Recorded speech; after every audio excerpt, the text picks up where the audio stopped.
We were expecting. Good afternoon on Gold Cup Day. We have a fantastic afternoon wherever you're watching racing TV from. Starter Robbie Supple ready for them. Still approaching quietly. They're off!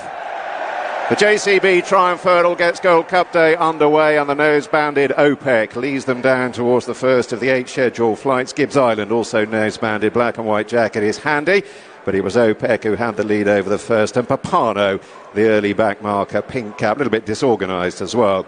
Long run on towards the second, OPEC leading up, tracked towards the right, towards the inside of the hurdles track by Lulamba in the black and yellow, and 2 Bossyphorus in a white jacket. Gibbs Island chasing the leaders, East India Dock, yellow and black, the white cap for Sam Twiston Davis in the leading line, with Lady Vega Alain and Blue Lemons in a red jacket out wide. In behind horses, Place de la Nation, the maroon and white with a white cap, and Charlotte in the dark green and red is back in midfield. Followed early by Mondo Man, who's tucked away on the inside in the white and dark green hoops as they draw to the second. OPEC just leading. 2 stablemate and favourite East India Dock, who sits on the leader's tail. Lulamba racing around the inner to Lady Vega Alain in the stripes out wide, and then Gibbs Island and Place de la Nation, who race side by side with Mondo Man up the running rail. Blue Lemons in the red and pink jacket is racing wide of Charlotte, and Hello Neighbour in the red and white, and then Lumiere du Large spot the maroon cap with a white star. Willie Do Well, the greys, down on the inside 3/4 of the way back, being followed by Poniros in the royal blue, and then St Lucie in a pink jacket. 2 Bossyphorus races next with Larzac in the McManus hoops, and just about last of a well-grouped field as they draw towards the third is Papano. OPEC taken on out wide by Lady Vega Alain. Another small mistake towards the rear of their field by Papano, who hasn't hurdled particularly fluently through the early part of the race. They're moving on towards the fourth, and Lady Vega Alain just beginning to get loose on the lead here. OPEC, who forced the early pace, has dropped back very quickly, made a mistake there, and he's now just about in last place. Lady Vega Alain taking them towards halfway over East India Dock, who flicked through the top of that flight but is stalking the pace. In turn, tracked through by Lulamba, the black and yellow checks for Nico de Boinville. Then Gibbs Island and a sheepskin noseband disputing fourth with Lumiere du Large. Hello Neighbour in the red and white is a little bit closer to Blue Lemons out wide from Mondo Man, and then Place de la Nation to the grey Willie Do Well. Stablemate St Lucie in a pink jacket is out wide as they take the flight at the top of the hill, the third from home. Further back to Poniros from Charlotte, and then back to Larzac, and in behind Larzac is Papano with stablemate alongside 2 Bossyphorus, and OPEC is continuing but is completely tailed off. Lady Vega Alain then brings them down the hill inside the last 3/4 of a mile in the JCB Triumph Hurdle. 2 flights of hurdles to jump. Lulamba just about poking his nose into second, but East India Dock is right alongside. The white cap for Sam Twiston Davis.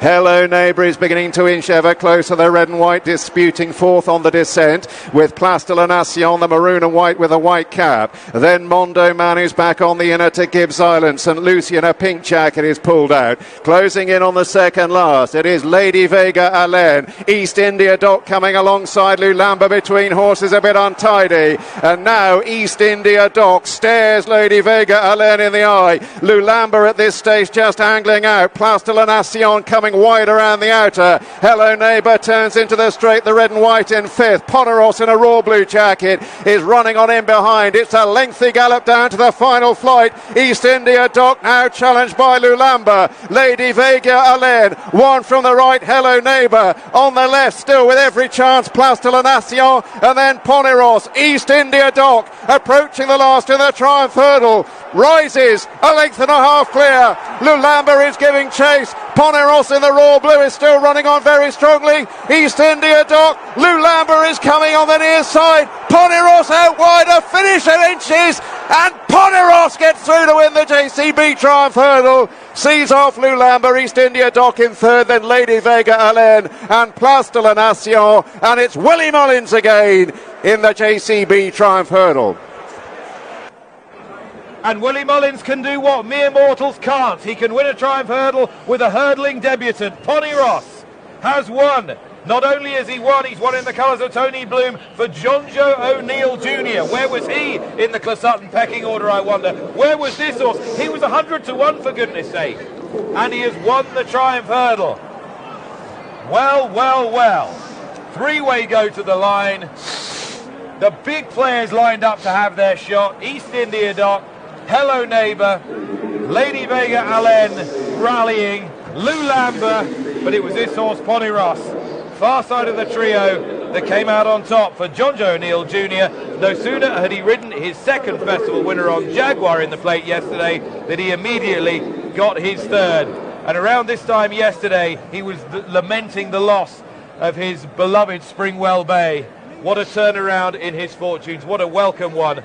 But a helter-skelter Triumph Hurdle goes the way of a 100-to-1 shot on Gold Cup Day. What a week it's been. 6 horses coming into contention down to the last. Who would have thought in such a big field, this horse ridden cold from off the pace, you would imagine ridden to run well considering his odds. He has foiled the hot pots. East India Doc, Lulamba, Hello Neighbour looked like he had the ideal trip, no excuse on his front. He settled, he was produced with a challenge, he wasn't good enough on the day. Ridden prominently, the mare, Lady Vega Allen, jumped and travelled as she gave way up the hill, and one running another huge race for Willie Mullins at a big price was Place de la Nation. But down to the last, it looked like, could Sam Twiston-Davis see a stride? Could he get this horse home?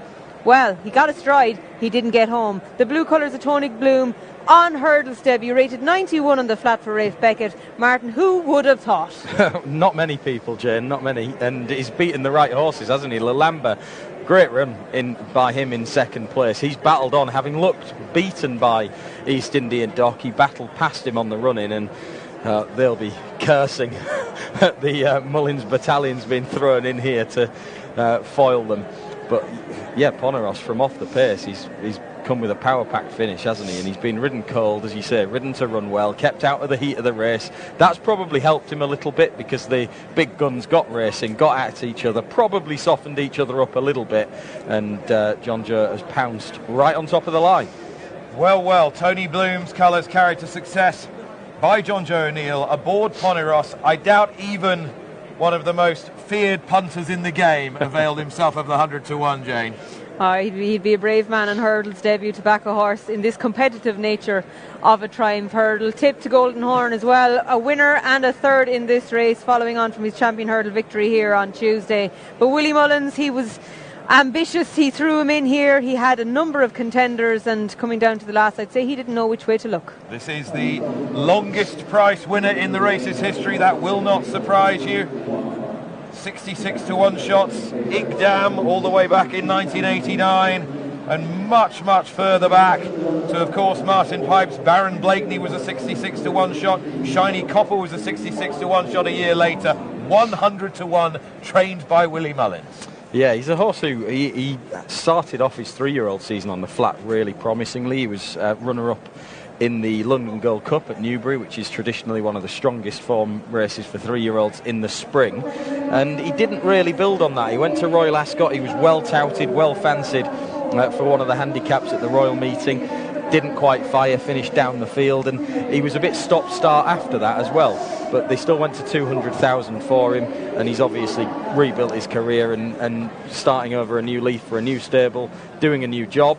He couldn't start it any better. It's clearly a remarkable performance on your hurdling debut to do this, but he's been given an opening by the fact that these principals got racing and got raring to go early enough, particularly Lady Vega Allen and East India Doc. Yeah, just on a few of the rivals. Lady Vega Allen, she's run a massive race because down the back she was too keen. She was parked out wide. She carried herself to the front enthusiastically. She probably overdid things a little bit just on her own steam, but to still be in there hanging around at the final flight and running a big race was credit to her ability.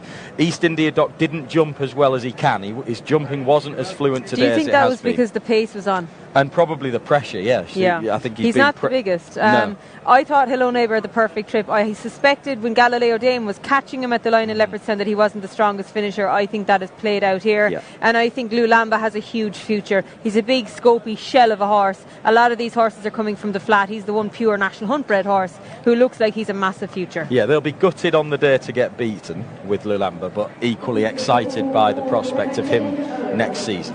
And you thought normal service would be resumed today? Yeah, I was thinking East India Doc would take a lot of beating. He's run a massive race, hasn't he? But Yeah, you can't take it away from Poniros on the day. As I say, I think he's been kept out of the heat of the battle for a long way. We'll get the sectional times analysis but coming it is through some on baptism of fire. Let a horse go out, ride him to run well, come from off the pace. It is some baptism of fire. They're doing 33 miles an hour down the back. Yeah, I mean, it's the one race where you, I suppose, as a juvenile, you can just throw them in there, and at worst, they're going to... Some of them get scared and back off. Yeah, but they're going to learn something, aren't they? You know, as you say, it's a baptism of fire, and there'll be a few... There were some of them that couldn't cope with it, couldn't deal with it. That's what you would expect anyway. But I'd imagine the logic is you run in this, you get beaten, and you're a novice for next year. Yeah. Which is why it's a safety net, isn't it? Of course, it gives them that experience to build on in a full novice campaign next year. But he had Penn Hill, he's had an argument, now he's Poniros. I have no idea, if you'd asked Willie Mullins beforehand, where this horse sat in the pecking order of the 11 horses that he ran in this race. But he normally keeps things tight in-house and uses Irish-based jockeys if not. He's used 2 British-based jockeys here, Harry Cobden and Jonjo Jr. So I'm saying it might have been 10 or 11. Well, he says in Harry Cobden one ran well too. In his pre-race comments, he said another dual-purpose horse that we're looking at for next season. But they still are, but with a bit more excitement. He's not a novice now. Damn, Jonjo. He jumps fine at home, but this competition might be a bit tough for him. Now, if you're a fan of Golden Horn, the stallion, you will be in clover, because you've had Golden Ace and now this horse. And the third. And the third. British breeding, making a resurgence. But not quite in the way that most would expect. Jonjo Jr., a third festival winner, second over this week.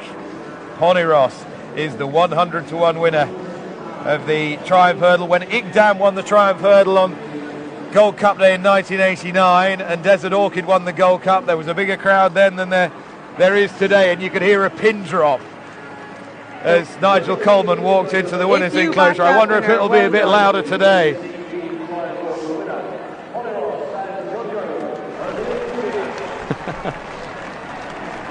We've seen a couple of instances this week. If you're not in, you can't win. Here's another example. Well, Jonjo Jr. exhorts the crowd to do something raucous. They respond with just the politest smattering of applause. Poniros shocks everyone, shocks Lulamba, shocks East India Dock in the opening race, the Triumph Hurdle. Time for a lie down. Well, it's been absolutely bonkers, hasn't it? This horse sent off 6-to-1 favourite for the Cambridgeshire back in September. First run under National Hunt rules for an absolute genius in Willie Mullins. Could he have predicted it? I very much doubt it. Jonjo O'Neill getting all of the great cheers. He's had a tough week, but a brilliant one. Look at those smiles. And 100-to-1. Listen, well done to you if you managed to pick it out. Poniros lands the JCB Triumph Hurdle. Lulamba finished second and the well-backed favourite. East